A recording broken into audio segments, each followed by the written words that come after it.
Com alegria e satisfação que cumprimentamos os irmãos da EBP em Foco, da Escola Bíblica de Professores em Foco, da Assembleia de Deus em Teófilo Otoni, toda a equipe capitaneada pelo pastor Elias Barbosa. Parabenizando os irmãos pelo primeiro aniversário desse tão importante trabalho de divulgação do estudo da Palavra de Deus através das lições da Escola Bíblica Dominical. Temos acompanhado durante todo este ano, temos a imensa satisfação de colocar nos links das redes sociais do portal Escola Dominical todas as videoaulas produzidas com muito empenho, com muita dedicação, com muito critério, onde percebemos a seriedade dos irmãos em não só ensinar a genuína Palavra de Deus, mas demonstrar uma vida de cumprimento da Palavra de Deus.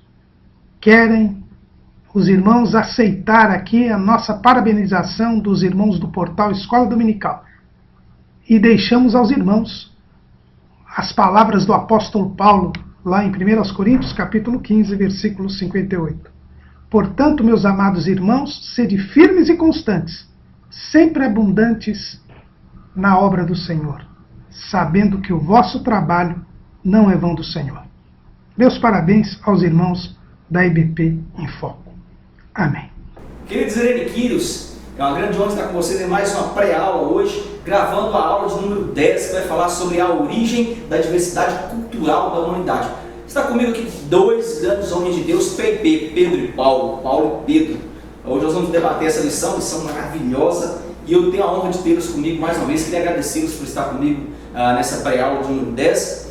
Lembrando os senhores que nós estamos comemorando um ano, será como o aniversário de pastor presidente, o mês todo falando desse aniversário. Então, glória a Deus por isso. Quero iniciar, como sempre, mandando um grande abraço, um grande beijo no coração para as pessoas que compartilham nossa lição, curte a nossa lição, compartilha com os demais amigos de fora e, principalmente, tem se inscrito em nosso canal. Muito obrigado. À medida que você se inscreve no nosso canal, a gente vai se tornando mais conhecido. Não que nós queremos ser conhecidos, mas para que essa matéria, para que essa pré-aula, a Escola Bíblica Dominical, possa dominar o Brasil. Nós temos tantas coisas ruins dominando o Brasil, quem sabe nós levamos um pouquinho de Escola Bíblica Dominical, um pouquinho de Bíblia para a casa das pessoas. Então, que Deus possa abençoar. Eu vou iniciar essa pré-aula mandando um grande abraço para a Érica Coelho, para a Carla Martins, para o Taliego e toda a equipe que está com ele lá em Águia Branca, no Espírito Santo, ao portal da EBD, ao meu grande amigo, o professor Caramu, que sempre tem nos honrado e deixado aqui conosco as felicitações. Muito obrigado, meu querido. A Lucineide Paulo, ao Antenor Silva, que sempre pede lição, ao Lindomar Souza e Silva, e também ao Jorge Bauer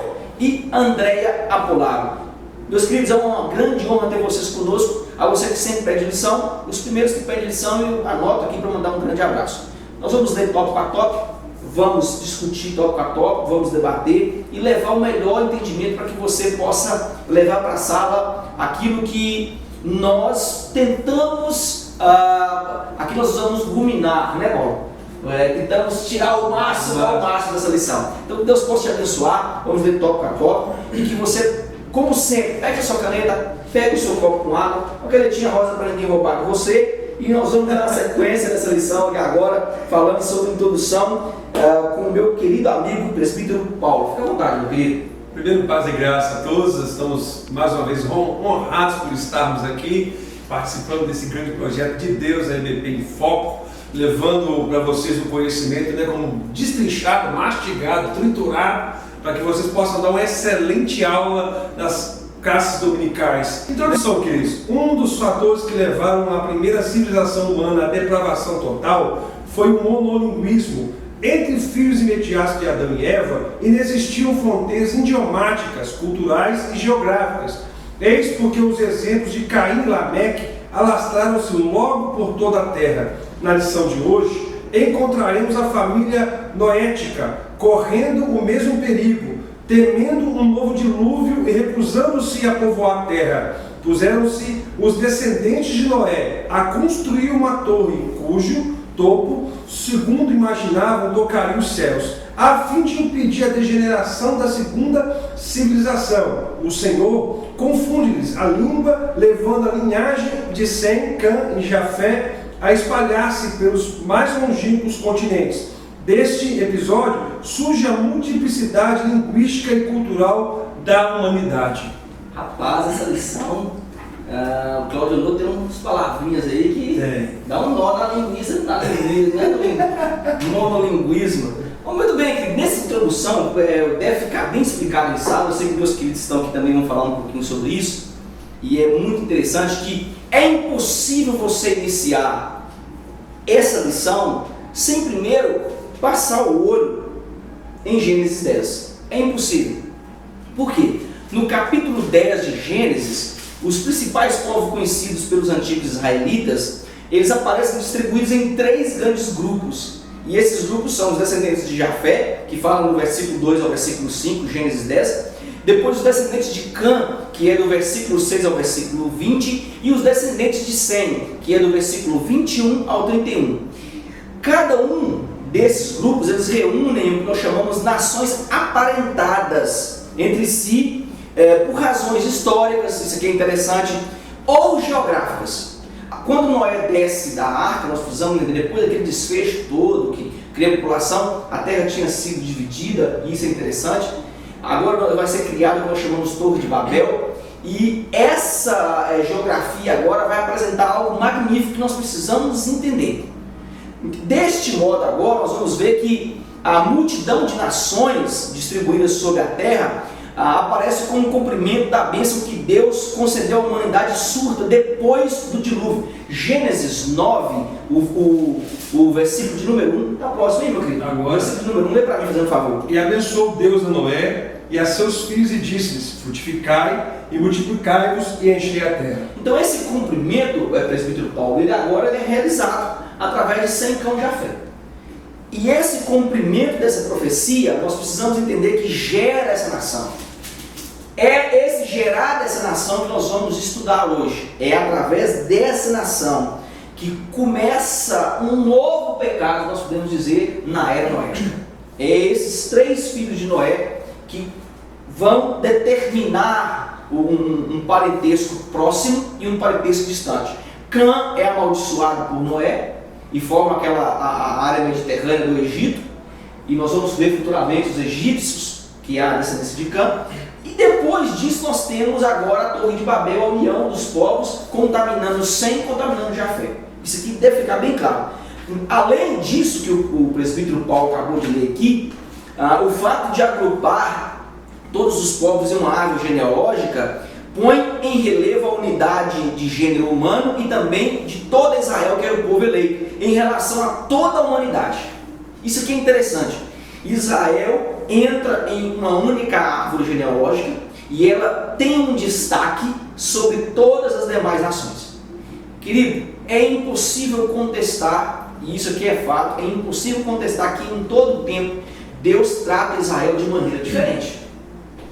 Tem pessoa que fica tentando tempar o sol com a peneira, até no curso de bacharel tem gente que quer tentar. É impossível, querido. Nós vamos ver a própria descendência de Cã trazendo os seus parentescos como escravo. Isso aqui é interessante. Então essas 3 divisões agora vai ser, primeiro, os descendentes de Sem, eles povoaram as regiões asiáticas. Aí os descendentes de Cã, eles se estabeleceram na África, no litoral mediterrâneo da Arábia e na Mesopotâmia. E terceira, a descendência de Jafé, que eram prósperos. Esse povo formou o povo indo-europeu. E eu acho magnífico, nós chamamos de o povo ariano. Eu acho magnífico que, apesar deles não sobressair nesse período da história, eles dominaram o mundo moderno. Olha que interessante. Jafé tinha a promessa, Pedro, e foi o que levou a capa e colocou sobre Noé com o rosto virado, tanto ele como Sem. Ele foi o primeiro a ter a promessa. Os demais são abençoados e dominam as nações e ele fica esperando. Mas a bênção dele foi bem maior depois, porque ele criou e dominou agora o que nós chamamos de mundo moderno. Isso é magnífico. Então anote isso aí para que você entenda essa introdução e leve para a sua sala. Dê uma lida no Gênesis 10. Sobre isso aí, eu sei que eles vão falar aqui, os meus convidados que estão aqui comigo vão falar, nós vamos ver que essa geração, esses 3 filhos de Noé, eles vão trazer consigo uma amarga marca por ter causado a dor em Noé, principalmente os descendentes de Cã. Querido, a obediência em nosso tempo ainda vale como arma para se... Eu vou fazer uma palavra fácil. Para se prolongar os dias de vida na terra.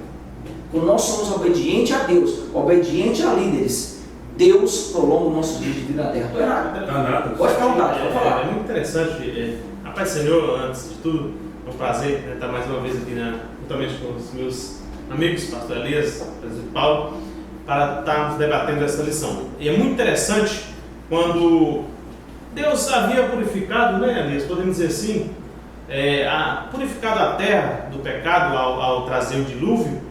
E o interessante é que ficou a semente do pecado ali em Noé. Verdade. Né?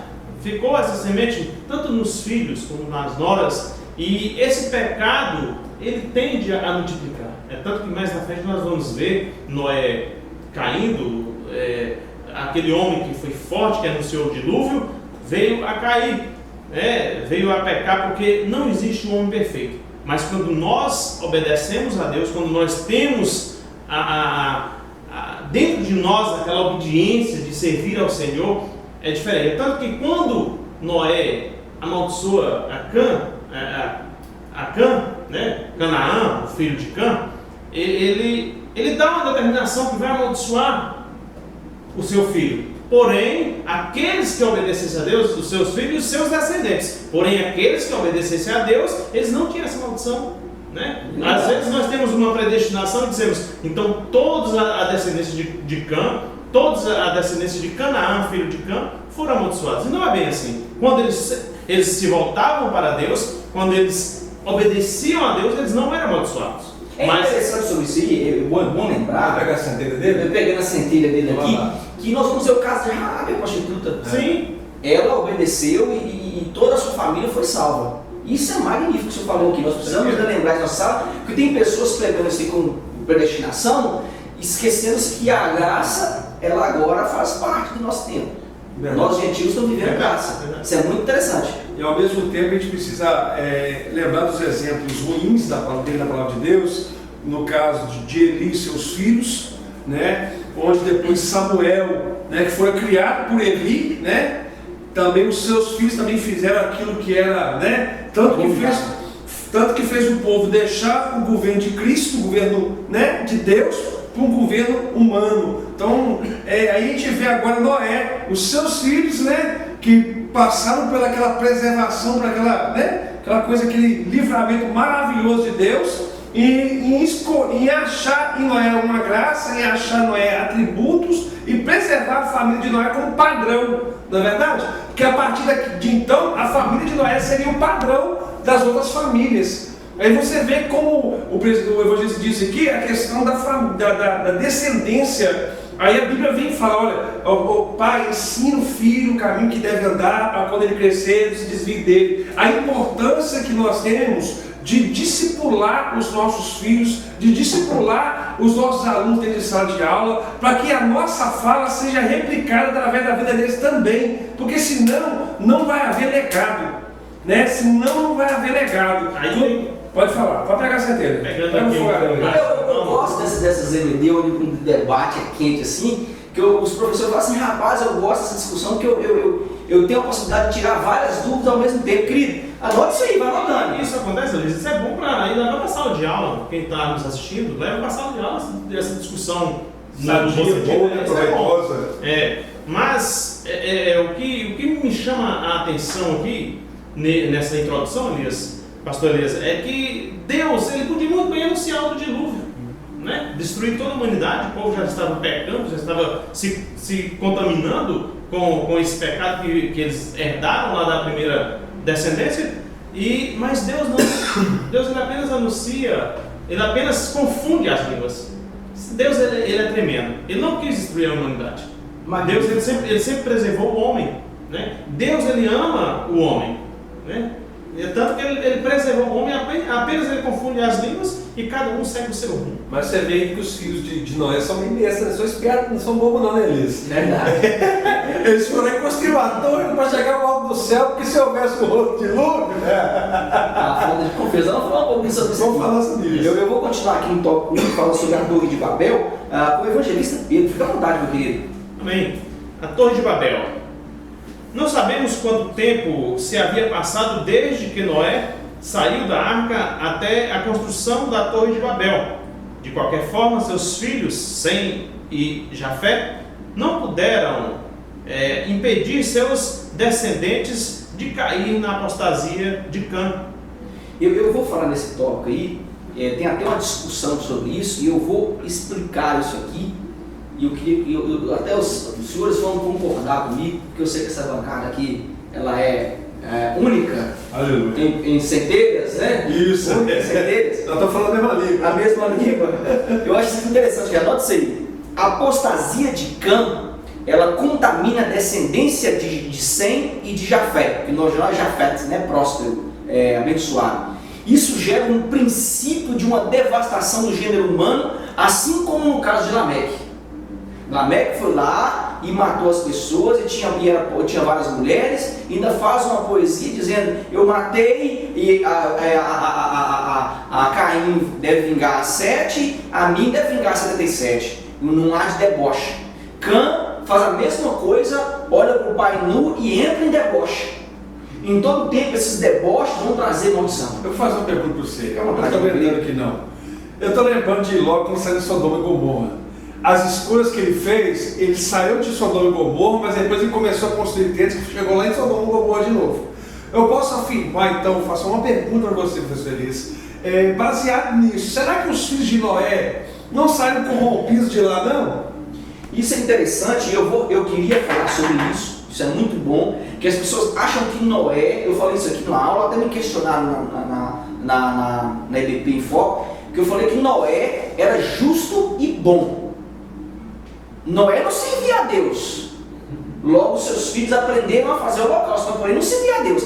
Aquela geração ali era uma geração que era contaminada. Agora Noé tinha um ato de justiça de ter uma só mulher, de comprar e pagar, e os seus filhos acompanharam. Agora não era bem essa coisinha toda como as pessoas pregam, não. Isso aqui é interessante. Nós vamos ver o caso de Ló, que só foi salvo por causa de quem? Por causa de Abraão. Isso aqui é o fato. Logo nós vamos ver que o ato de Noé levar os filhos foi por causa de Noé. A Bíblia não fala a família de Noé era uma família boa, fala Noé era justo e Noé era bom. E detalhe que deixar bem claro, né? Noé, ele não foi escolhido por Deus, ele foi achado. Ele foi achado. Muito bem lembrado isso aí. Explica esse termo para que a pessoa entenda isso aí. Não, porque tem gente que vai achar que Noé foi escolhido por Deus para esse mover, para essa situação. Não. A palavra de Deus diz que o Senhor procura um justo na terra, né? Então, naquele momento, ele achou justiça em Noé. E ele viu Noé, os atributos necessários de Noé para, através dele, ter um padrão, né? Posso dizer assim? Eu gosto de você porque eu sou polêmico, né? Eu é pentecostal, igual eu faço ser garantido. E aí, você vai jogar naquele caso de Neemias, procura alguém para tampar a brecha. Você falou um negócio de seu Pedro do mar aqui, eu não esqueci não. Não esquece poder. Deu uma pregação disso aqui. Eu já preguei já. Rapaz, você acredita que teve pessoas me mandando, pedindo essa pregação, pedindo a EBP Foco. Eu falei, eu vou mandar Paulo postar essa lição. Então, anote isso aí. Muito bem falado pelo presbítero Paulo aqui. Entenda isso aqui que o evangelista Pedro leu ali. O que é monolinguismo? Monolinguismo é a situação que uma pessoa fala somente uma língua, ou de um país em que apenas uma língua é falada. Isso aqui deve ficar claro, que a linguagem adâmica é de acordo com o judaísmo, e eu vou falar isso aqui bem aberto para que todo mundo entenda, registrado na Midrash. Anote isso aí. E alguns cristãos daquela época, que a língua falada por Adão e possivelmente por Eva, no jardim do Éden, é com certeza o hebraico. Vai conflitar até com a própria revista, mas vai conflitar, porque eles falam que Adão falava o aramaico, porque Abraão falava o aramaico. E vamos entender uma coisa aqui, é rápido isso aqui, ó. A exegese judaica tradicional insiste que Adão falava hebraico. Por quê? Porque alguns nomes que ele deu a Eva, em Gênesis 3:20, já para nós aí, nós vamos enxergar na tradução original. Quem achar Gênesis 3:20 para mim? Tá na mão? Lê para mim aí. Chamou Adão o nome de sua mulher, Eva. Daí, dá um pontinho. Essa tradução, chamou Adão a sua mulher Eva, A tradução no original é Isha. Note-se aí, querido, Isha. Eu vou colocar abaixo do link do vídeo para você colar e copiar. Isha, que também em Gênesis 2:23 vai falar a mesma coisa. Evangelista Pedro 2:23 de Gênesis, fica aberto aí. Ele vai falar a mesma coisa. Ele vai chamar Eva de Isha. O homem é Ish, Eva, Isha. Ish significa possuidor, aquele é ele, homem. Isha, mulher, retirado do homem. É magnífica essa linguagem hebraica. De onde é que cada um tirar essa linguagem hebraica? Você não falava hebraico. Não frequentou escola nenhuma. Não, vamos continuar. Acho aí. Pode ler comigo, querido? Sim. 2:23. E disse o homem: esta afinal é osso dos meus ossos e carne da minha carne. Chamar-se-á varoa, porquanto do varão foi tomada. Aí a tradução hebraica, no original, diz chamar-se-á mulher, Isha. Ou algumas traduções mais aprofundadas da Torá diz chamar-se-á Hawash, diferente de Ruam HaKodesh, né? Senão o pessoal vai confundir isso aí. Hawash, no original, significa vida. Vida porque Eva iria gerar muitas vidas. Agora entenda uma coisa. Esses nomes só fazem sentido no original hebraico. Então nós vamos ver que no original Adão falava hebraico. Pô, vai ver contestação? Vai ter contestação, meu querido. Mas tudo indica que Adão falava hebraico. Ok? Então entenda isso aí para você levar para a sala, para você discutir isso em sala. Vai dar uma discussão muito boa isso aí. Querem falar alguma coisa desse tópico aí, meus queridos? Sim? Pode ficar à vontade.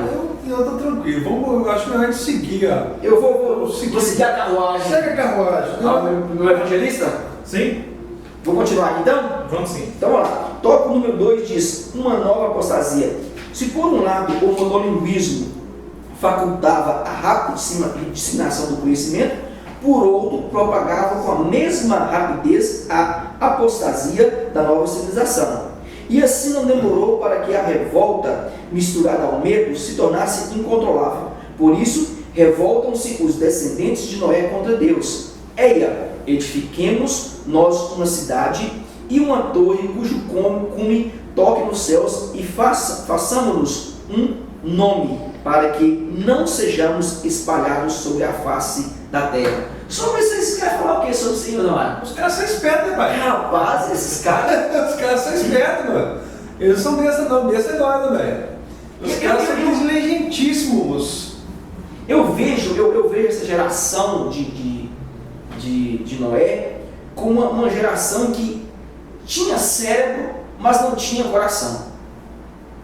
Tinha cérebro em construir uma torre alta para escapar do dilúvio, que era a promessa que Deus não ia fazer para eles fazer. Isso aqui é magnífico. Agora eu vejo uma geração sem coração. Por quê? Porque eles não dependiam de Adonai. Verdade. E sobre isso, eu sei que você fala algo sobre isso. Essa geração faz uma torre magnífica, mas, no entanto, não confiavam em Deus. Perdeu o convívio com Deus. Na igreja há pessoas assim. Você tirou as palavras da minha boca. Mas tudo bem. Eu vejo, pastores, irmãos, eu vejo aqui uma nação corrompida e que sempre foi rebelde e revoltada com Deus, né?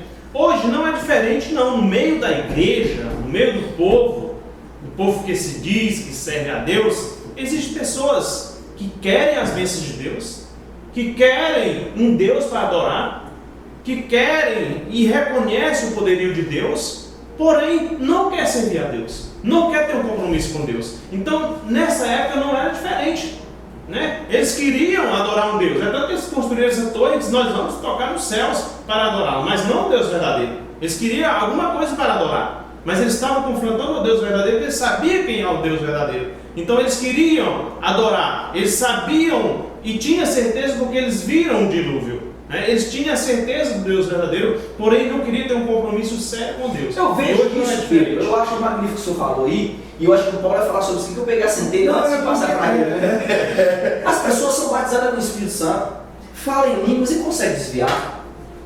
Como é que me explica uma coisa dessa? Paulo fala uma coisa, é melhor que não conhecesse. É isso que você ia falar? Eu ia falar isso também. Mas eu estava pensando, quando você fez a pergunta nos dias atuais, você trouxe para contextualizar a situação, eu acredito que a confusão de línguas hoje dentro da igreja é a fofoca. Muito bem lembrado. A fofoca que tem mais confundido o povo de Deus, trazido dissensão e trazido um monte de trem, e a igreja não está expandindo, a igreja está se degradando. Eu vou ser teológico aqui agora. Vou ser teológico, não vou ser. Eu estou sendo pregador. Eles falam cristão, eles falam que teólogo não é cristão. Então eu vou ser teólogo aqui agora e vou afirmar que as torres de Babel que se formam na igreja atual, tem muitas pessoas que querem subir nessas torres e ficam tentando derrubar quem está lá em cima. Aí querem te derrubar seu ministério, querem derrubar o seu pastorado, querem derrubar o seu episcopado, e fazem de tudo, e falam mal, inventam situações para subir na torre de Babel. E isso está acontecendo muito, querido, hoje. Tem pessoas que falam mal da sua sala de aula, mas ele queria estar no seu lugar. Tem pessoas que falam mal do seu evangelismo, do seu, da sua posição, mas por quê? Porque eles não têm coragem para trabalhar, e eles querem pegar o que você fez pronto. Elias, você quer saber de uma coisa? Eu vou muito mais além, tá? Nós vivemos esses dias em meio a uma miscelânea, e é uma vergonha para a igreja de Deus, para a igreja evangélica, pessoas que se aproveitam do momento e da situação e começa a vender suas indulgências no meio da igreja. Está voltando lá para os antepassados e construindo as suas torres, e não é baixa, não é torrinhas não, tá? Suas torres que estão quase chegando lá, tocando arranha-céu, como se diz, né? Pessoas que se aproveitam e começam a vender quebra de maldição, começam a vender caneta ungida, pessoas que começam a revelar coisas que não é revelada, e isso causa uma revolta na gente. Essas torres estão arranhando o céu, e Deus está para confundir as línguas, não confundir como fez lá na Torre de Babel, mas Deus está para arrebatar a igreja, e essas pessoas que são responsáveis por isso, ela vai pagar um preço muito caro, assim como o filho de Noé, assim como aquelas descendências pagam. Rapaz, eu estava sentindo saudade desse Pedro aí. Rapaz. Não é? Rocha, né? Ele bravo, ele foi acalmando, depois ele formou ideologia, ele ficou calmo, né? Ficou calmo? Mas vocês levam aqui, pai. Gostei. O estudo nos leva a fazer isso. Gostei. Gênesis, eu queria que você sabesse Pedro 8, 21, 9, 12 até o 15. Gênesis 11, 4 diz o seguinte: disseram, vinde e edifiquemos para nós uma cidade e uma torre cujo tope chegue até os céus, e tornemos célebre o nosso nome, para que não sejamos espalhados por toda a terra. Então entenda, a diversificação de línguas, a dispersão dos povos que se apresentam neste relato, é diferente do ponto que nós vimos anterior, daquelas 3 divisões de 100 cães de Jafé. É muito diferente. Não se tem aqui a bênção de Deus, mas sim um castigo imposto ao orgulho humano, como disse o evangelista Pedro e o presbítero Paulo aqui. O orgulho humano atrai o castigo de Adonai. Deixe bem claro para a sua sala: eu posso ser o melhor na sala, eu posso ter os melhores esboços, eu posso ter os melhores estudos, mas se eu sou prepotente, se eu sou orgulhoso, as minhas aulas são vazias. Já reparou isso? O dia que você vai passar e falar assim: hoje eu vou dar uma aula, que essa aula vai ser a aula, é a pior aula que você dá. Agora, o dia que você vai na humilhação: Senhor, tem misericórdia, porque eu não estudei. Oh Deus, me protege, me cubra com a tua graça, que os alunos eu me engoli hoje. É a melhor aula que você tem. Porque a graça e a misericórdia de Deus se faz presente. Eu acho que a pessoa aprende a compartilhar-nos. A pessoa tem que aprender a compartilhar. Quando ela vai na humildade, ela começa a trazer as pessoas para participar da aula. Quando ele vai dono de si, ele quer, através dele, levar. E ele acaba esquecendo que o segredo do evangelho é compartilhar. Muito interessante. Então, nesse tópico aí, anote isso aí, que o homem ele se esqueceu, anote isso aí, que o homem se esqueceu da promessa feita por Adonai. Gênesis 8, 21, evangelista Pedro. Sim, meu querido.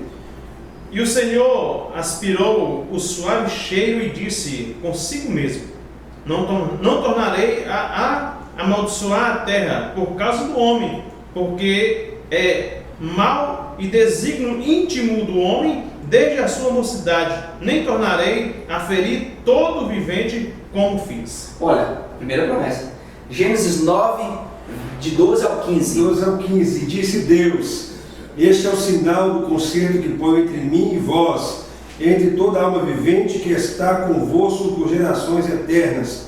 O meu arco tenho posto na nuvem. Este será por sinal do concerto entre mim e a terra. E acontecerá que quando eu trouxer nuvens sobre a terra, aparecerá o arco nas nuvens. Então me lembrarei do meu concerto, que está entre mim e vós, e ainda toda a alma vivente de toda a carne, e as águas não se tornarão mais em dilúvio para destruir toda a carne. É a segunda promessa. Então entenda isso aqui, querido, anote isso aí. O homem, ele se esqueceu da promessa feita para Adonai e ele toma o seu próprio destino, assim como Caim e Lameque. Eu acho magnífico que os meus companheiros estavam falando aqui, que quem tem sabedoria, quem tem inteligência, quem tem intelecto, não é para menosprezar. Não é para menosprezar, é para encantar e trazer consigo uma geração de pessoas que entendam a sabedoria e digam: eis ali um homem de Deus que tem pacto com Adonai. Ok, querido? Vou continuar aqui no tópico número 3, falou um momento a soberba humana. Eu sei que você está fazendo um parede sobre o que nós estávamos discutindo aqui. Pode ficar à vontade, meu querido. Eu não posso deixar, porque o texto que ora li anteriormente, ele fala que o Senhor, no versículo dele, o meu arco tenho posto na nuvem. É o arco da aliança, não é o arco-íris. Arco-íris tá brincando com Deus, porque íris é uma deusa pagã. Então você, professor da sala, fale isso, deixe isso bem claro para o seu aluno, que íris é uma deusa grega, é uma deusa pagã, não é isso, professor Elias? É uma deusa pagã, e Deus não tem comunhão com treva não, querido. Então, é o arco da aliança. Quando você vê o arco lá na nuvem, você vai lembrar que Deus fez um concerto conosco, onde não vai haver mais dilúvio na terra, e veio para a cada dia nos abençoar. Então, quando você olhar um arco nas nuvens, lembra que é o arco do concerto, ou o arco da aliança, não arco-íris, beleza? Vamos lá para o terceiro tópico, que diz assim: um monumento à soberba humana. Apesar das garantias divinas de que não haveria outro dilúvio, os filhos de Noé buscavam agora concentrar-se em um lugar alto e forte. Entregando-se ao medo, acabaram por erguer um monumento à soberba e à rebelião. A ordem do Senhor àquela gente era clara: espalhar-se até os confins da terra. Séculos mais tarde, o Senhor Jesus Cristo também ordenou aos seus discípulos que fossem proclamar o Evangelho até os confins da terra. Quando não a obedecemos, edificamos dispendiosas torres, onde a confusão é inevitável. Cada um fala a sua língua e ninguém se entende mais. É uma verdade clara, plena. Não é verdade, professor Elias? Eu vou falar algo sobre isso que eu sei que você vai notar. Esse aqui vai dar um toque para a pregação. Com força. Eu vou grifar de rosa aqui. Esse aqui é interessante, eu até notei que você falou aí. Olha que interessante. Sinar é o nome bíblico da planície compreendida entre os rios Eufrates e Tigre. É chamada de Mesopotâmia, que nós falamos muito em Gênesis 11, o versículo número 9, chamou-lhe ali por isso o nome Babel, porque ali confundiu o Senhor a linguagem de toda a terra, e dali o Senhor dispersou por toda a superfície dela. Isso aqui, anota isso aí para você ter noção. Então, Mesopotâmia, isso aí perto do rio Eufrates e o rio Tigre. Está localizada aí o episódio que nós chamamos de episódio da Babilônia, a cidade mais renomada daquela região. Gênesis 10 fala também: o princípio do seu reino foi Babel, Erech, Acade, Calne, na terra de Sinar. Eu queria que o senhor abrissem para mim Mateus 28, versículo 19. Tem algo para falar interessante 28? sobre esse 28 e 19. Quem achar, presbítero evangelista Pedro, sim, fique à vontade. 28 e 19. Ide, portanto, fazei discípulos de todas as nações, batizando-os em nome do Pai, do Filho e do Espírito Santo. É isso mesmo? Essa é centelha. Agora, vamos colocar o cérebro para pensar aqui, para rolar uma centelha muito boa aqui agora. Vai que Ó, o mandar de Jesus a todas as nações nos mostra o quanto ele ainda tem dado um tempo a toda essa geração perversa. Anote isso aí. Assim como foram espalhados porque queriam se reunir para a rebeldia, Yeshua agora irá ajuntá-los e nos ajuntar para que possamos dar glória junto. Eita! Oh, glória a Deus, isso foi magnífico. Rapaz! Fica à vontade, se você vai falar, só fica à vontade, meu querido. Olha, hoje eu estou um pouco polêmico. Meu Deus. Mas olhando aqui para esse o id de Jesus, muitos hoje, até mesmo na sala de aula, pastores, irmãos, muitos não entenderam o que é o verdadeiro cristianismo, né? Verdade. Faz para aparecer, faz para buscar glória, faz para receber o seu galardão aqui mesmo na terra. Se eu não aparecer, muitos pensam assim, se eu não aparecer, se não me vier os elogios, minha aula não foi boa. E a sua glória, ela fica aqui mesmo. Você recebeu o seu galardão aqui mesmo. E Deus passa longe de tal. Então fica a dica. O id de Jesus, o verdadeiro cristianismo não fica somente aqui nas glórias, não fica somente aqui nos aplausos, não somente nos elogios. O cristianismo é muito mais que isso. Vou pegar esse fogaréu aqui agora. Sempre fica à vontade. Eu aprendi lá em Mateus que o precursor de Jesus, né, o que antecedeu, o que preparou o caminho para Jesus, o que foi considerado o maior profeta, né, da palavra de Deus, e o ministério de profeta acabou dele, ele diz assim, olha, eu sou apenas uma voz. E ele fala assim, que eu diminua e que ele cresça. Eu não sou digno de desatar a sandália dos seus pés. Então, você que está dando aula, você que almeja o episcopado, você que é um auxiliar de trabalho, então, querido, tudo provém da humildade.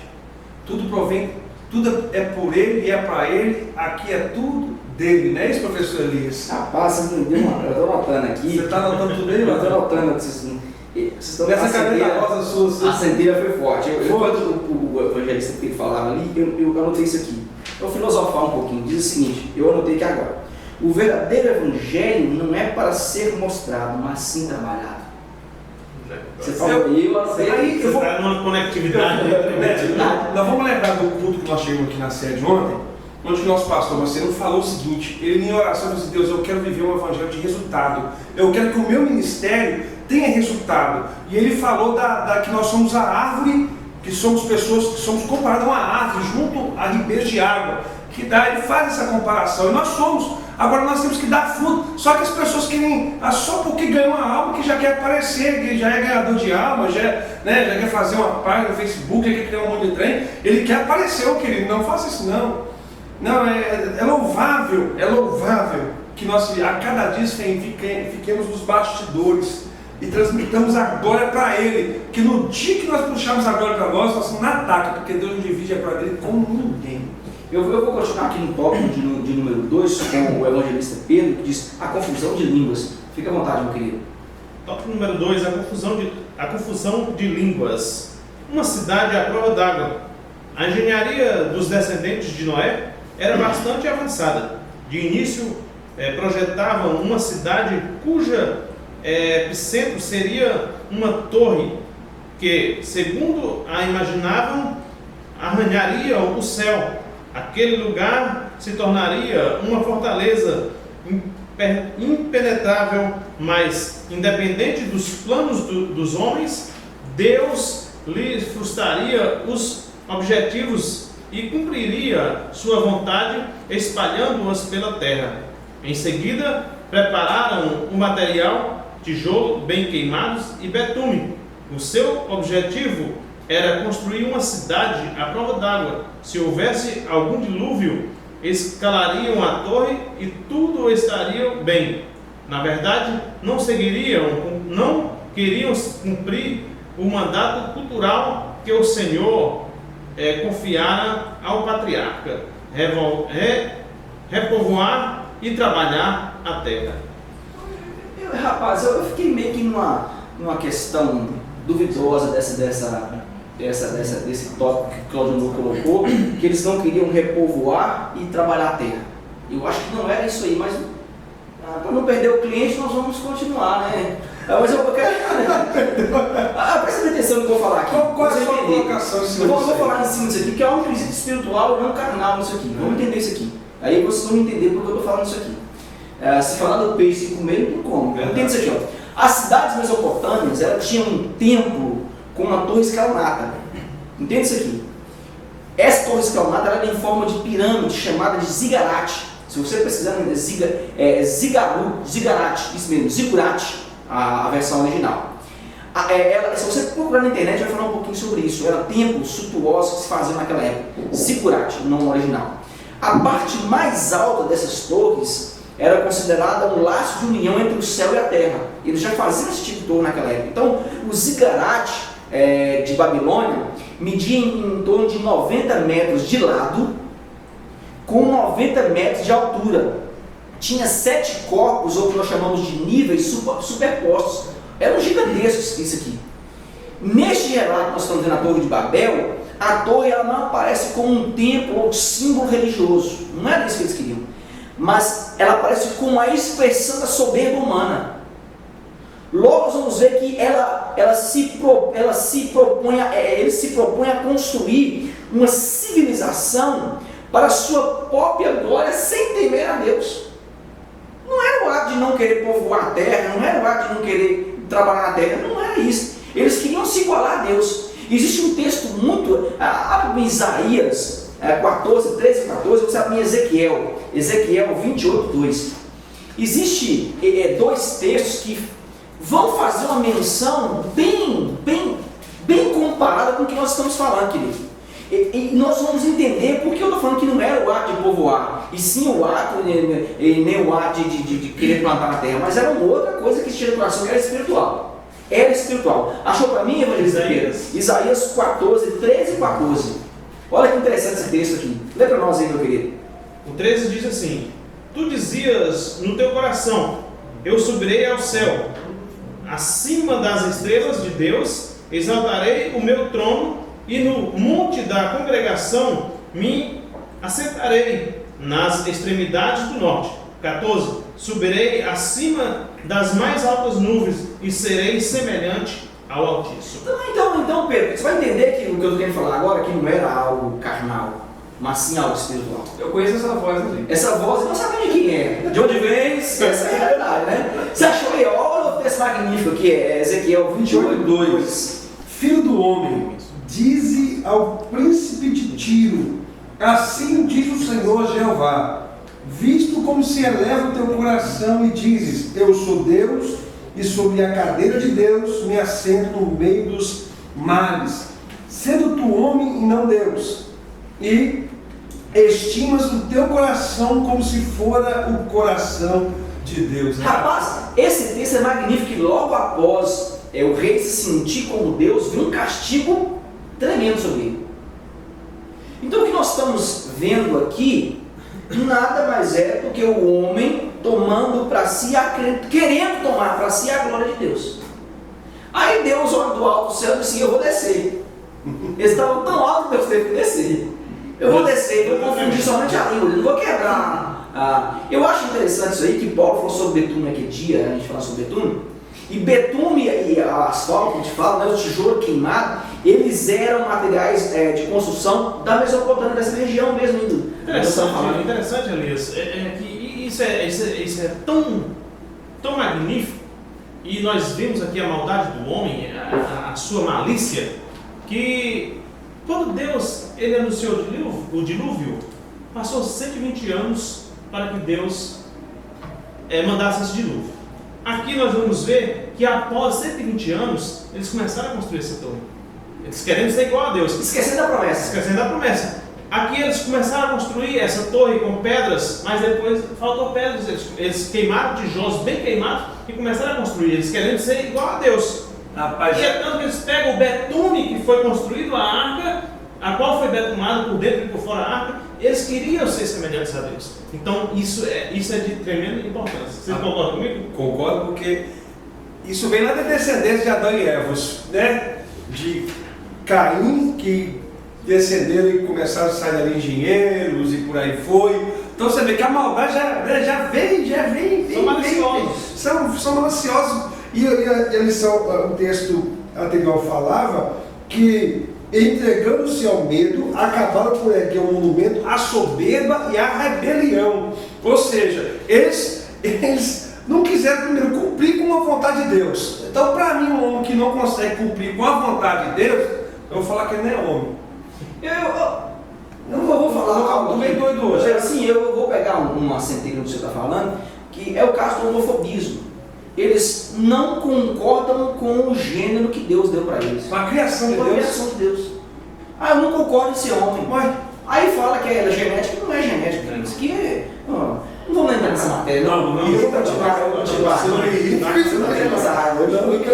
Eu vou falar do tópico número 2, que fala a torre que Deus não viu. Aos olhos dos homens, a torre parecia alta, mas à vista de Deus, nada era. Ironicamente, o Altíssimo teve de baixar à terra para vê-la. Então desceu o Senhor para ver a cidade e a torre que os filhos dos homens edificavam. Gênesis 11:5, né?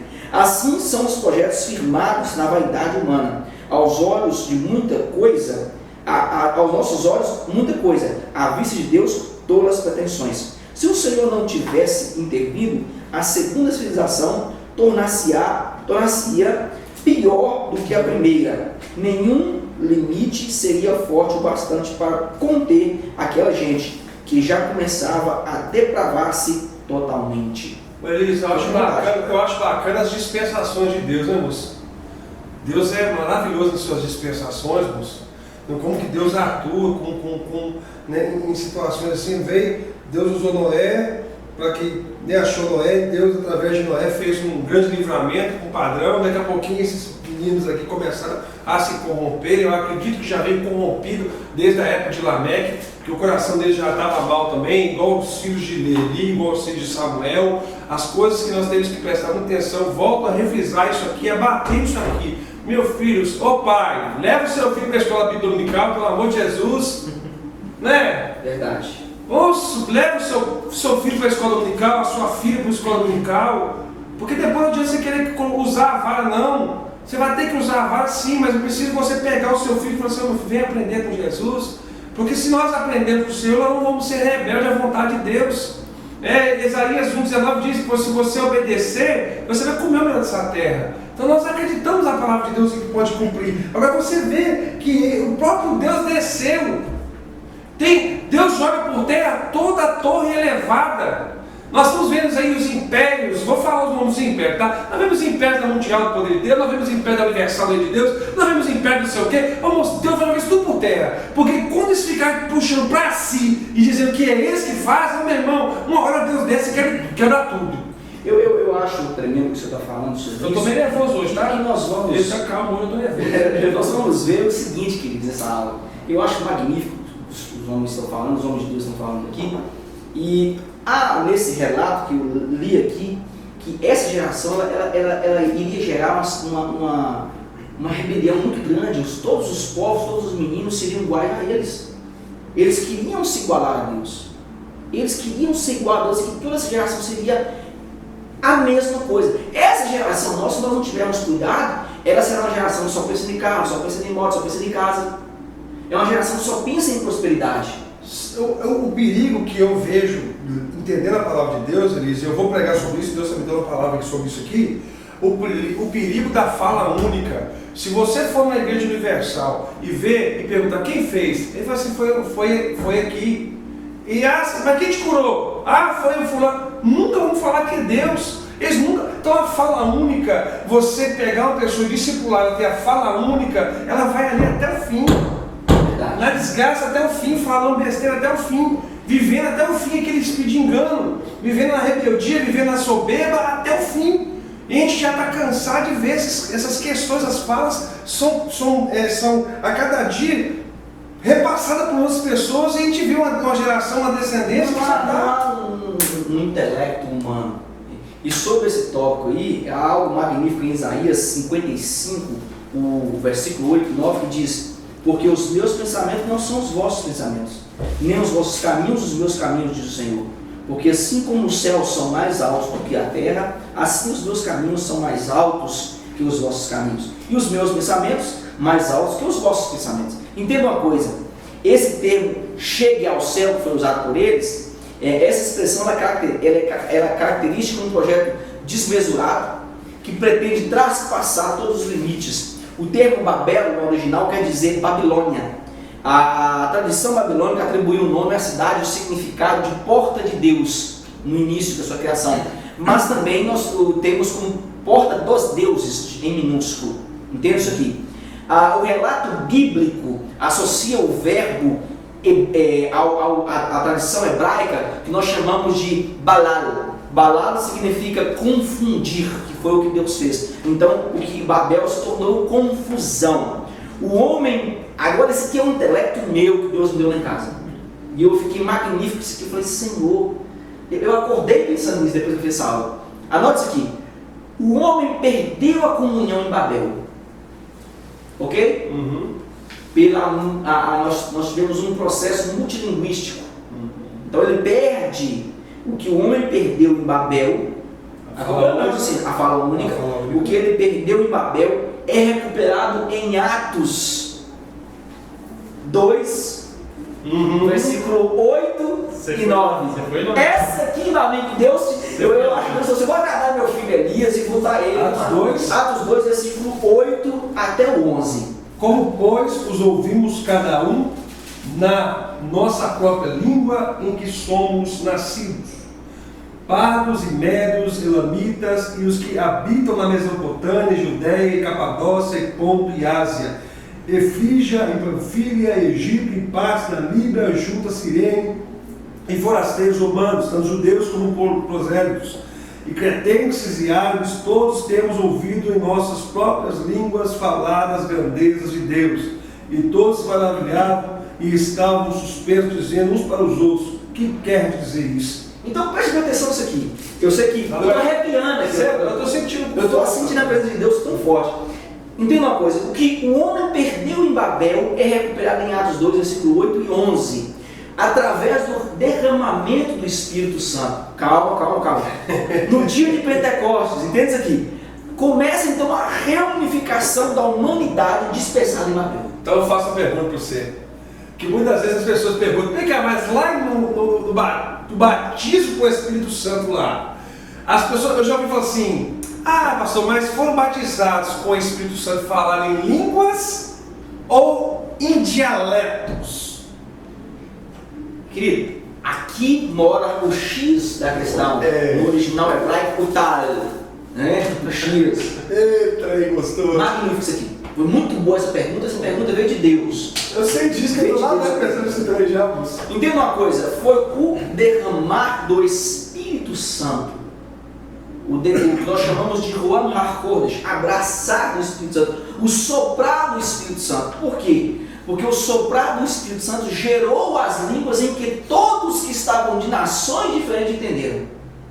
E isso é magnífico. Então agora, acompanha o meu raciocínio aqui agora na minha centelha. Há uma unificação da igreja em que nós só vamos falar uma língua quando nós falamos em mistério. Magnífico. Então, quando nós estamos cheios do Espírito Santo, nós falamos somente uma língua. Eu não sou maior que o Pedro, eu não sou maior que o Paulo, eu não sou maior do que ninguém. Quando todo mundo está cheio do Espírito Santo, todo mundo se derrama, todo mundo chora, todo mundo conhece um glória a Deus, aleluia. É magnífico. É tremendo. Pode vontade, meu querido. Por outro lado, nós vimos também que o governo do anticristo, ele trabalha para isso. Que nesse mundo, que nessa terra que nós vivemos, haja uma só língua. Né? Isso também é profundo. Nós temos que estudar e nós temos que saber diferenciar, né? Estão falando por aí que o mundo inteiro quer falar uma só língua, no caso o inglês ou o britânico, não sei, né? O inglês americano, mas o governo de Cristo quer que isso aconteça. Mas entre nós, irmão Pedro, eu vou falar bem, você enfático aqui, deve existir uma só língua, que é a língua cristã, a língua do Espírito Santo. Se nós tivermos o privilégio de ter uma só língua através da comunhão, vamos dar uma palavra aqui: a dos conheceres que sois meus discípulos quando amardes uns aos outros. Se nós praticarmos essa única língua, ninguém poderá vencer a igreja. Jamais. Concorda comigo, seu livro? Sim, concordo. E foi por causa disso, por causa dessa unidade de língua, de fala, que o Senhor desceu para resolver o problema lá que estava acontecendo. Muito bem. Porque senão, aí a tendência... Eu quero que as pessoas entendam a minha fala, né? Quando a gente fala a respeito de uma fala única, você entra dentro da Igreja Universal, você vê que todos os obreiros têm a mesma fala. Não muda. Não muda. Você vai, é a mesma fala. E o pior de tudo, que eles induzem as ovelhas a terem essa mesma fala. E elas têm a mesma fala. É por isso que eu estou dizendo que de uma hora para outra, não se assuste de Deus descer e derrubar todos esses ministérios. Porque quando eu como pastor de igreja, eu falo que foi eu que curei, que poder que eu tenho para curar alguém, gente? Verdade. Né? Então aí a pessoa está para ser aquilo que não é dele. Né? A pessoa morreu na cruz, Paulo diz isso, porventura morrer a cruz? Não, véio. Quem morreu foi Jesus, que salvou todo mundo é ele. Véio. Agora ele precisa entender. Quando ninguém mais se entende, por isso mesmo o Senhor decreta: eia, desçamos e confundamos ali a sua língua, para que não entenda uma língua do outro. Nasci ali na planície de Sinear o multilinguismo. Como ninguém mais se entendia, os descendentes de Noé foram apartando-se uns dos outros e reagrupando-se de acordo com a sua nova realidade idiomática. Os filhos de Sem formaram uma grande família linguística, da qual se originaram o aramaico, o moabita, o árabe e mais tarde o hebraico. O mesmo fenômeno deu-se entre as linhagens de Jafé e Cã. É bem provável que Peleque tenha nascido nesse período. Apesar da confusão da linguagem humana, Deus permitiu que os idiomas conservassem evidências de um passado já bastante remoto, quando todos os seres humanos falavam uma só língua. Eu anotei algo sobre isso e eu até descobri a revista. Eu acho que o hebraico veio primeiro, mas né, eu até falei que eu acho que o aramaico não veio primeiro, que é um dialeto. Isso é um dialeto que vem depois. Eu acho algo tremendo sobre isso aí, que nós devemos entender que Adonai desce à terra não para ter contato com o homem que não tinha na época de Adão, mas agora desce para mostrar ao homem a prepotência que ele tinha, que essa prepotência nada mais é do que engano do seu próprio eu. Então entenda uma coisa aqui, querido: por mais altos que sejam os nossos planos, quando os mesmos não estão nos projetos de Adonai, nós seremos surpreendidos ao vê-los frustrados. Isso nos ensina que devemos sempre apresentar a Ele tudo o que fazemos e iremos fazer.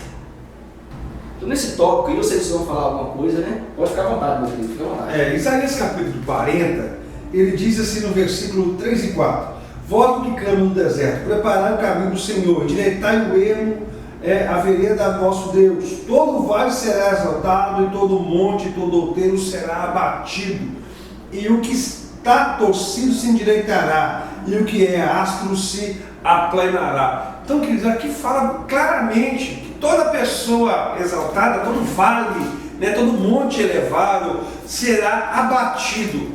Deus, ele abate o soberbo, mas dá graça ao humilde. Não é isso, Pedro? É verdade. Pega a centelha aí, vai. Vou pegar a centelha. Eu também escolhi um versículo aqui para ler. Isaías 26, versículo 5 diz assim: porque ele abate os que habitam no alto, na cidade elevada, abate e humilha até ao pó da terra. É profundo. Forte, É profundo. Lembrei do seu xará, Elias. Verdade. Quando ele estava com Deus, sempre esteve com Deus, e os profetas de Baal, que não eram poucos, vocês sabem disso, ele começou a zombar. Assim Deus fez com esses homens lá na Torre de Babel. Deus desce para humilhar e para abater aqueles que estavam exaltados. E foi assim com Elias, lá nos profetas de Baal. E ele precisou, mas ele teve uma lição também, né? Sim. Quando ele falou assim: olha, só eu fiquei. Com Você achou com um monte elevado? Não, a percepção de Elias foi muito grande. Mas tem uma fila aí, ó. Mas no momento que ele entra na presença de Deus, ele começa a zombar. Verdade. Pode falar mais alto, pode gritar, pode ser que ele esteja viajando. Saiu, né? Saiu. Verdade. Eu vou continuar aqui no tópico número 3 com o senhor: a multiplicidade linguística e cultural. Fica à vontade, meu querido. O tópico 3 diz assim: a multiplicidade linguística e cultural. O episódio da Torre de Babel criou diversas fronteiras entre os descendentes de Noé, linguísticos, culturais e geográficos. Pode ler um? Pode ler, fica à vontade. Linguísticas. Da barreira idiomática surgiu a nação de nacionalidade, responsáveis pela criação de países, reinos. Só os impérios geralmente antagônicos a Deus, buscam unificar o Senhor. O Senhor separou em Sinear. A multiplicidade linguística dos povos oprimidos, porém torna invisível tal unificação, ainda que possa ser considerada duradoura, como foi o Império Romano. Já imaginou se toda a humanidade falasse o russo ou o alemão? Homens como Stalin e Hitler teriam certamente dominado toda a Terra. Nesse tópico, eu queria que você anotasse, professor, algo muito interessante que eu anotei aqui. Enquanto temos a diversidade de língua como barreira para o Evangelho, hoje, né, nós temos a diversidade de língua como barreira. Eu não consigo falar chinês, eu não consigo falar alemão, eu não consigo. Então, essa diversidade de língua, ela é tida hoje como barreira para o Evangelho. Mas nós temos a defesa de Adonai em mostrar-nos o quanto seria facilmente dominados. Nós, cristãos, seremos dominados. As criaturas de Adonai seriam dominadas. Por quê? Se todos falassem o mesmo idioma. Stalin e Hitler, eles conseguiram dominar parte de um povo, um pequeno povo que aos olhos todo mundo achou que seria uma raça ariana, isso que é interessante, e matou milhares de judeus. Você imagina se todo mundo falasse a mesma língua? Quem não iria se levantar? É por isso que a igreja, isso aqui é magnífico nessa comparação que eu vou fazer aqui agora, a igreja ela não é forte o bastante para deter o inimigo, porque ela não consegue falar uma só língua. Eu ia falar isso agora. Você reparou isso? E vou pegar uma outra coisa agora, tá, Elisa? Você falou da igreja, agora eu vou falar da família. Se você usar as 5 linguagens do amor, o seu casamento vai ser um casamento consolidado a cada dia. Porque você vai ter uma mesma linguagem com a sua esposa, você vai ter uma mesma linguagem com seus filhos, você vai ter a mesma linguagem com suas noras, com seus genros. Então a linguagem ela é fundamental. Já pensou, como Paulo disse lá em Efésios, não é isso? Querendo aperfeiçoamento. Ele disse lá que cada cooperação de cada corpo, ou seja, se todos nós falássemos a mesma língua e fizesse cada uma a sua parte, oh meu Deus, o conceito da igreja como crescimento é fantástico, não precisaria ser criado nenhum método. O método é único, a fala tem que ser única.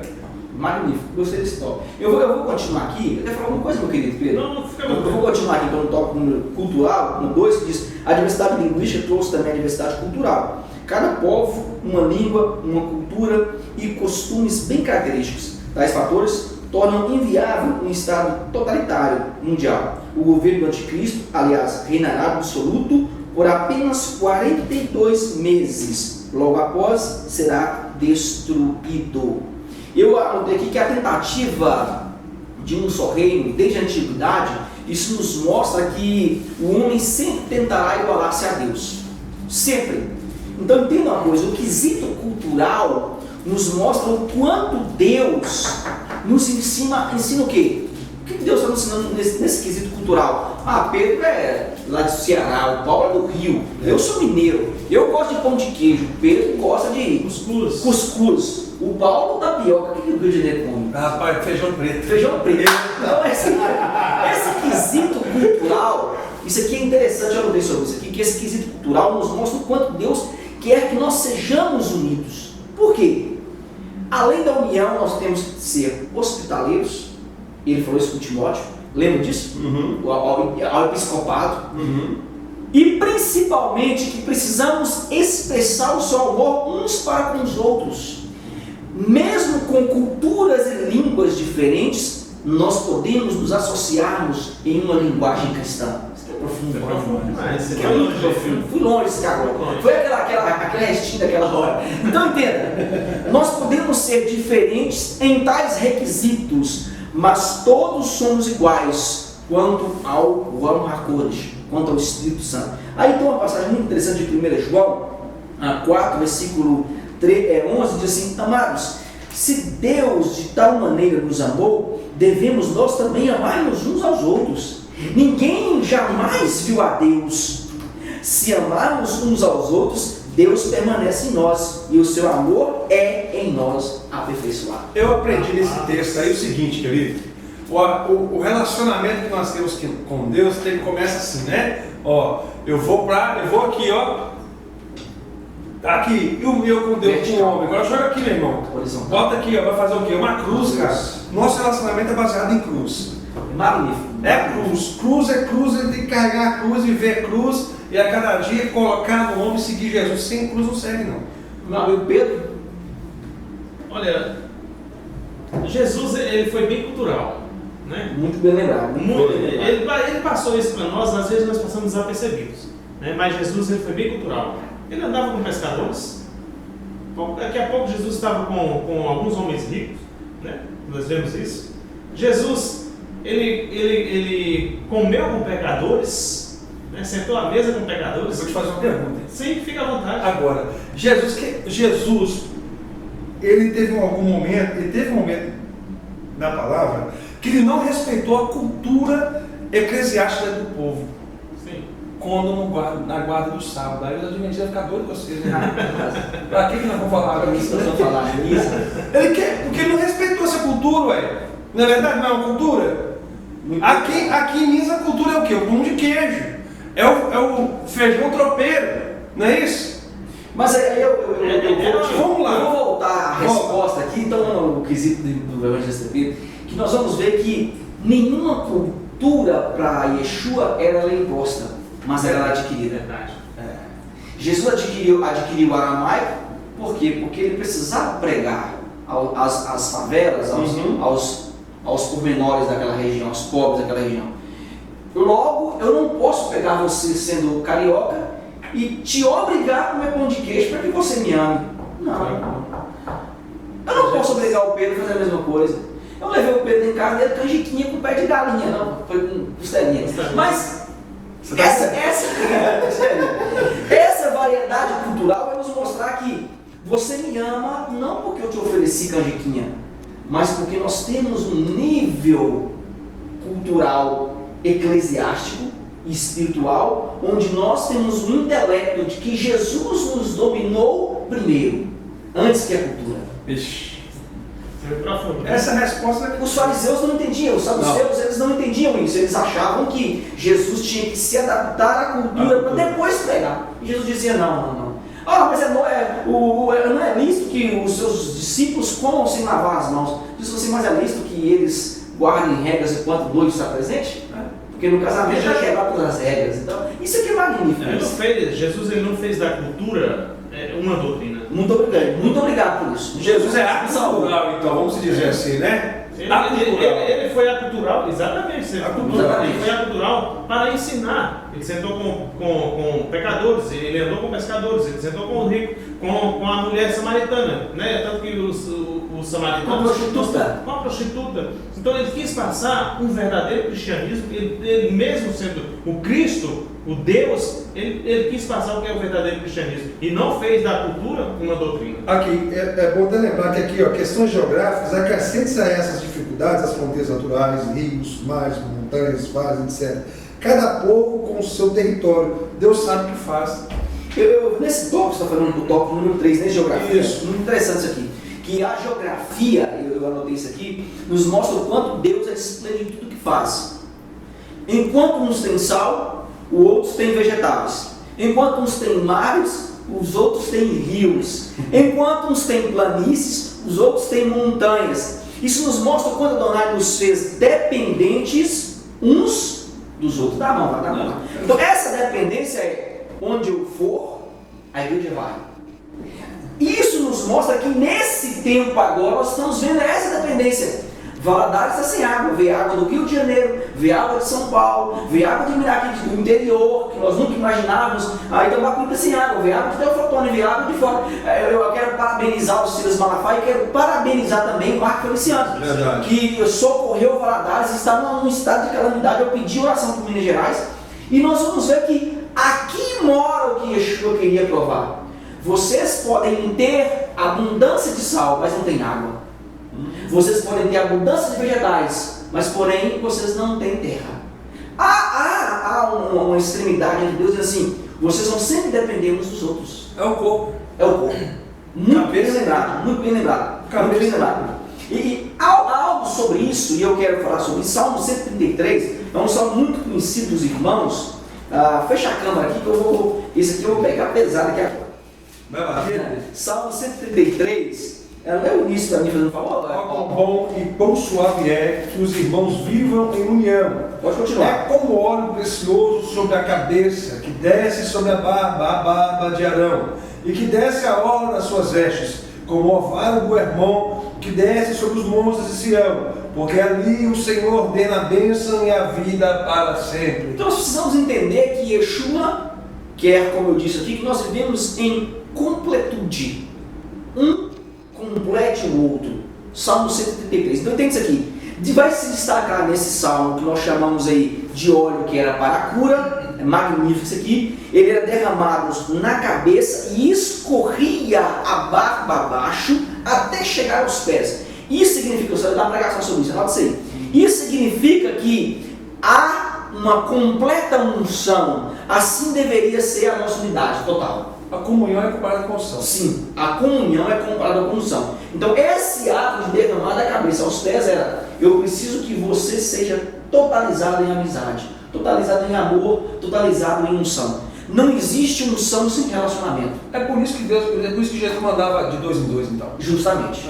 Muito bem lembrado. Muito obrigado. Me socorreu. Então entenda isso aqui. Esse é o primeiro. O segundo, o óleo que escorria pela barba, ele continha uma fragrância. Para que essa fragrância? Essa fragrância era para que os cegos, ao sentirem o aroma dessa fragrância, eles se curvassem e expressassem a reverência a Adonai. Os cegos não poderiam ver, não poderiam escutar, mas eles poderiam sentir o aroma e sabia que estava vindo um homem de Deus a caminho da casa de oração. Isso é magnífico, querido. Então entenda isso aqui. Isso do Salmo 103. E a última, esse salmo ele era um cântico de ascensão. Nós já falamos que esse cântico de ascensão significa que quando os peregrinos subiam ao monte, eles cantavam todos juntos esse salmo. Não poderia cantar uma pessoa sozinha. Em Jerusalém não se canta esse salmo sozinho. A peregrinação ela era feita e quando terminava a peregrinação, todos abriam e cantavam: ó, quão bom e quão agradável é que os irmãos vivam em união. E eles expressavam toda essa gratidão a Adonai, dizendo: é como o óleo que desce a barba de Abraão, é como o óleo que desce da cabeça e até chegar às orlas das suas vestes. É um sinal de união, todos unidos. E o que Satanás tem tentado trazer para a igreja moderna é: vocês não dependem uns dos outros, vocês são independentes. Pode ficar em casa assistindo culto. Pode ficar em casa assistindo culto, toma ceia pela televisão, não precisa ir à igreja porque você tem o seu mundinho. Você é, como diz o pregador, um semideus. Quer falar alguma coisa sobre isso? Rapaz, eu acredito que nós, baseado no que o professor Elias diz, o pastor Elias disse com suas sábias palavras, é o que nós estamos vivendo no século atual. As pessoas estão vivendo sem Deus, levantou vários impérios aí, que induz, né, evangelista, que induz as pessoas a não terem comunhão. Coisa de Satanás. Né? A pessoa fica em casa, poxa, é tão prazeroso para mim estar com você, estar com o professor Elias, é tão prazeroso quando nós estamos assim juntos e começamos e falamos do amor de Deus, o nosso coração arde, o nosso coração se alegra, é tão prazeroso quando nós estamos na igreja e começamos a cultuar o Senhor em cânticos que nos elevam à presença de Deus, nos dá saudade do céu, né? sem conhecer o céu, né? Sim, verdade. E a gente fica assim maravilhado. Então, querido, não perca esse privilégio. Não perca essa oportunidade de estar cultuando, de estar vindo, de estar podendo ter relacionamento, de estar a cada dia sendo afiado. Ferro afia o ferro, né? Ou a palavra de afia o ferro.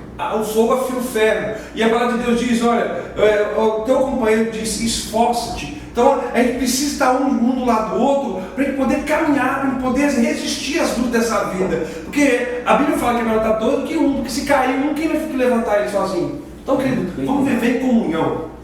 Pega a certeza. Eu vou continuar aqui com o evangelho. A conclusão diz assim: o episódio de Babel não impediu a proclamação do Evangelho, pois no Pentecostes todos foram cheios do Espírito Santo e começaram a falar em outras línguas, conforme o Espírito Santo lhe concedia que falassem. A palavra de Deus atualmente encontra-se em quase todas as línguas, porque parecia maldição, fez-se bênção para todos os povos. Então, querido, eu me despeço de vocês, em considerações finais dos meus amigos, pode ficar à vontade. Amém. Nós estamos felizes, então, agradecidos a Deus por estarmos aqui mais uma vez. Mandamos um abraço para todas as pessoas que estão aí compartilhando, se inscrevendo no link da EBP em Foco. Louvamos a Deus pela vida do evangelista irmão Pedro, pastor Elias. Então nós ficamos felizes por fazer mais uma vez parte dessa bancada. E pedimos a Deus que multiplique os anos desse ministério, desse propósito da EBP em Foco, a cada dia que possa alcançar as nações como tem alcançado eles, Estados Unidos. Nós queremos que vá para a África, para o Japão, para a Indonésia. Tomara que a nossa missionária Elisão também compartilhe lá em Timor-Leste. Nós queremos que o reino de Deus seja estabelecido na terra através da nossa vida mesmo. Então nós louvamos a Deus pela sua vida e que você possa a cada dia, como professor, como incendiador do Evangelho, que você possa queimar os corações das pessoas através da palavra do Senhor.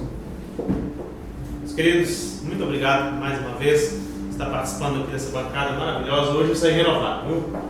Tremendo, a aula de hoje foi tremenda, né? Sentimos a presença de Deus. A EBP está fazendo aniversário, mas quem ganhou o presente é vocês, né? Receber assim a porção dobrada do Espírito Santo de Deus, a palavra de Deus, bem explicada, assim como hoje foi aqui nessa bancada. Deus possa abençoar o pastor Elias, né, presbítero Paulo. Amém. Deus abençoe cada aluno, cada professor, em nome de Jesus. Bem, meus amados, que Deus possa nos abençoar, que essa aula seja uma aula maravilhosa como nós tivemos aqui hoje, como foi essa bancada de hoje. Eu queria agradecer aos meus amigos que estão comigo, aos meus companheiros de trabalho, que Deus continue nos abençoando e derramando graça sobre vocês. E a você, professor, Deus tem outras pessoas? Tem, mas Deus escolheu você para essa obra, então não pare. E a Shalom.